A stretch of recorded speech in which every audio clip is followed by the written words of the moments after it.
আমরা যারা কষ্টে আছি, অভাবে আছি, তারা মনে কষ্ট নেব না, তারা ভুল বুঝবো না যে হুজুর আমরা কষ্টের কথা বললে আপনি ওয়াজ শুনাই দেন কেন, পারলে একটু আসনা ফাউন্ডেশন থেকে টাকা এনে দিয়ে দিবেন। সবসময় মানুষ অন্যেরটাকে অনেক বেশি ভালো মনে করে, নিজেরটাকে অনেক কষ্টের মনে করে। তাহলে পৃথিবীতে সবাই ধনী সবাই গরিব, সবাই ধনী সবাই গরিব, এটা তুলনামূলক ব্যাপার।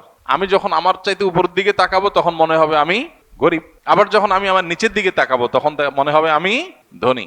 আমি রিজিকের সমৃদ্ধির জন্য দোয়া চাই এবং সুপরামর্শ চাচ্ছি। ভাই ওসমান গনি, আপনার প্রতি সুপরামর্শ হলো রিজিক সমৃদ্ধ হোক, আমরা সবাই তার জন্য চেষ্টাও করব, দোয়াও করব। সেই সাথে আরেকটা কাজ আমাদের করতে হবে, তা হলো আমাদের চাহিদাগুলোকে সীমিত করার চেষ্টা করতে হবে, চাওয়াগুলোকে সংক্ষেপ করার চেষ্টা করতে হবে। একজন মুসলমান দুনিয়াটা যেহেতু তার জন্য তেমন গুরুত্বপূর্ণ না আখিরাতের তুলনায়, সেজন্য দুনিয়াতে আমি খেয়ে পরে কোনো মতে বাঁচার ব্যবস্থা হয় কিনা, জান বাঁচার মতো ব্যবস্থা হয় কিনা, এই চেষ্টা করতে হবে। আমাদের নবী করিম সাল্লা সাল্লামের বাসায়, তার ঘরে মাসকে মাস অতিবাহিত হয়েছে, শুধু শুকনা খেজুর আছে, কিচ্ছু নাই, চাল ডাল গোশ কিচ্ছু নেই, মাসকে মাস।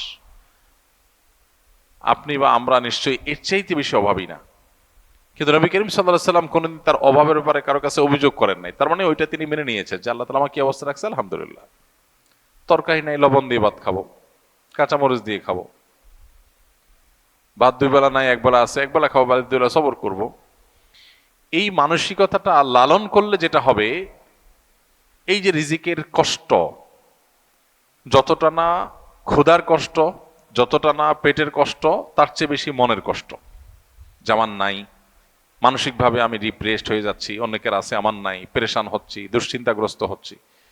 এজন্য এগুলো উচিত না, এগুলো যথাসম্ভব দূর করার চেষ্টা করা দরকার। অর্থাৎ আমি আমার নিজেকে চেষ্টা করব আমার চাহিদাকে সংক্ষেপ করার এবং যে অবস্থা সে অবস্থা শুকর আদায় করার। সেই সাথে আপনি চেষ্টা করবেন, সাধনা করবেন, মেহনত করবেন এবং সিরিয়াসলি কাজ করবেন। আমাদের অনেক ভাই আছে যাদের রিজিকের কষ্টে তারা ভোগেন, কিন্তু রিজিকের কষ্টটা হয় মূলত বেশিরভাগ মানুষেরই সিরিয়াসনেসের ঘাটতি আছে, অথবা কোনো কাজকে ছোট মনে করেন, তিনি সব কাজ করতে চান না।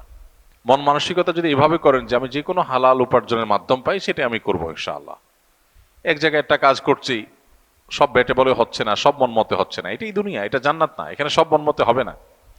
আপনি মনে করছেন অন্য অনেকে কাজ করছে, তারা কত শান্তিতে আছে। আপনি যাদেরকে শান্তিতে আছে মনে করছেন, হয়তোবা তারা অনেকে অনেক অশান্তিতে আছে, আপনি জানেন না। একজন খুব চকচকা অফিসে, খুব টিপটপ গাড়িতে চলাফেরা করে, যায় দেখেন ওখানে তার এমন এমন কষ্টের মধ্যে সে আছে যে আপনি চিন্তাও করতে পারবেন না। সবসময় মানুষ অন্যেরটাকে অনেক বেশি ভালো মনে করে, নিজেরটাকে অনেক কষ্টের মনে করে। এই জন্য যারা রিজিকের কষ্টে আছেন বলে মনে করছেন, তাদের অনেকে আসলেই অনেক কষ্টে আছেন, তাদের প্রতি অবশ্যই সমবেদনা আছে। মুসলমান আমরা দোয়া করি আল্লাহ তাআলা তাদের কষ্ট দূর করে দিন। কিন্তু অনেক মানুষ আছেন যারা রিজিকের কষ্টে আছেন বলে মনে করছেন, আসলে তারা সেভাবে রিজিকের কষ্টে নাই। অর্থাৎ এটাকে মানুষ চাইলে এই দৃষ্টিভঙ্গিতে দেখতে পারে যে আলহামদুলিল্লাহ, আমি কিছু মানুষের তুলনায় একটু কষ্টে থাকলেও আবার বহু মানুষের তুলনায় অনেক ভালো আছে, অনেকের তুলনায় আমি অনেক ধনী আছি। যেমন মিডল ইস্টের লোকজন, তারা বেশিরভাগ মানুষই বোতলের পানি খায় অভ্যাস, ছোট ছোট বোতলের পানি খায়। বাসা বাড়িতেও তারা, অফিস আদালতে তো প্রায় অলমোস্ট সবাই বোতলে পানি খায়। তাদের অনেক টাকা পয়সা, তারা আমাদের চাইতে অনেক বেশি ধনী দেশ, ধনী সমাজ, সেই হিসাবে তারা বোতলের পানি খায়, এটা তাদের জন্য একটা নর্মাল ব্যাপার। এখন একজন আরাবিয়ান, সে মনে করেন এক কার্টন পানিতে ধরেন 20-40 বোতল পানি থাকে ছোট ছোট, সে এইভাবে পানি কিনে খাওয়ার সামর্থ্য তার নাই। সে গ্লাসে করে ঢেলে ঢেলে বড় জার থেকে নিয়ে তারপর পানি খায়। সে নিজেকে কিন্তু গরিব মনে করে, কারণ তার আশেপাশে সবাই বোতল খুলে ডকডক করে পানি পান করে, সে এটা করতে পারতেছে না। সে কিসের পানি খায়? ফিল্টারের পানি, যার থেকে পড়ে সেখান থেকে সে পান করে। অথবা ফিল্টার করাও লাগে না, তাদের দেশে সব পানিগুলা জারের পানি ফিল্টার করাই আছে, ওইগুলা খায়, মগ দিয়ে খায়। তো মগ দিয়া যে খায় এটা তার কাছে অভাবই মনে হয়, আহারে আমি গরিব মানুষ, আজকে ওদের মতো টাকা থাকলে আমিও বোতল খুলে ডক ডক করে গিলতাম, একটা খাইতাম ফালা দিতাম আরেকটা ধরতাম, কারণ আমি পারি না। এই জন্য আমি ওই ফিল্টার করা যে জারের মধ্যে পানি থাকে ওই জার থেকে ঢেলে ঢেলে খাই। এটা হলো গরিবের অবস্থা। আমাদের দেশে সেই গরিবরে যদি আপনি তুলনা করেন যে পানি ফিল্টার করা লাগে না, সব ফিল্টার করা আছে, শুধুমাত্র ঢাইলা খাওয়া। আমাদের দেশে অনেক মানুষ আছে যাহারে একটা ফিল্টার নাই, পানি সিদ্ধ করে করে ঢাকা শহরে অনেকে এখনো পান করে, অনেক কষ্ট করে। আমার যদি ফিল্টারের ব্যবস্থা থাকতো, অথবা ফিল্টার করা ছাড়া এরকম ডাইরেক্ট ফিল্টার করা পানি পাওয়া যাইতো, ডাইরেক্ট খাওয়া যাইতো, তাহলে আমি ধনী হইতে পারতাম। তাহলে এর কাছে ধনীর সংজ্ঞা কিন্তু বোতল খাওয়া না, এর কাছে ধনীর সংজ্ঞা হলো ফিল্টারের পানি পাওয়া, তাই না?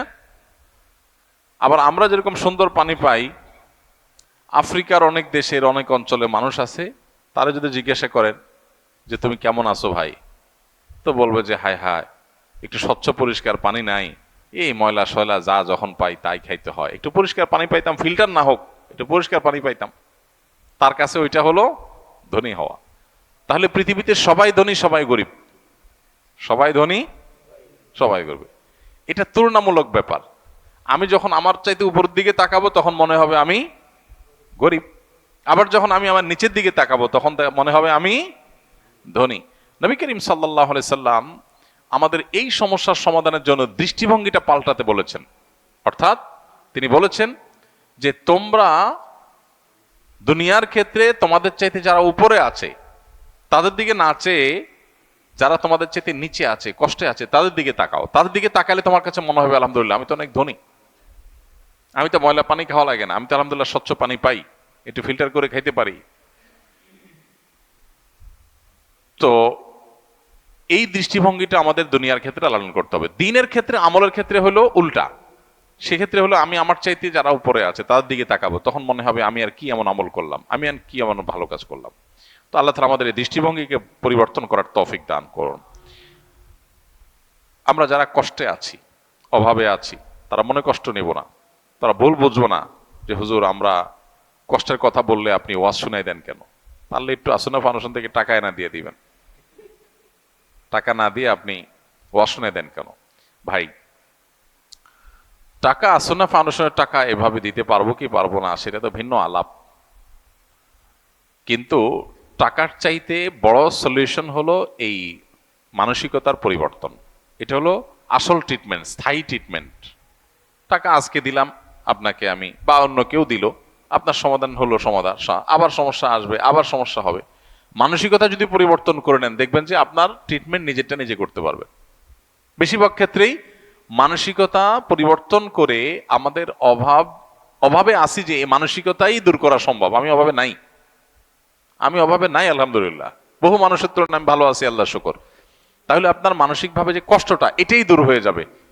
বাকি কষ্ট যেটা আছে সেটা দূরের জন্য সিরিয়াসনেস, আল্লাহর কাছে দোয়া, সঠিকভাবে চেষ্টা করা, হ্যাঁ, বুঝে শুনে পা ফেলা, বুদ্ধিমান অভিজ্ঞতার সাথে পরামর্শ করে করে ইনিশিয়েটিভ গুলো নেওয়া, ইনশাআল্লাহ এগুলোর মাধ্যমে বেশিরভাগ দারিদ্র্যের মোকাবেলা করা সম্ভব ইনশাআল্লাহ। আমরা দোয়া করি আমাদের এই ভাইয়ের জন্য, ভাই ওসমান গনির জন্য, আল্লাহ তাআলা তাকে হালাল রিজিকের, বরকতময় রিজিকের ব্যবস্থা করে দিন। আর অনেক ভাই অনেক কষ্টে আছেন রিজিকের, আল্লাহ তাআলা সবার জন্য ব্যবস্থা করে দিন।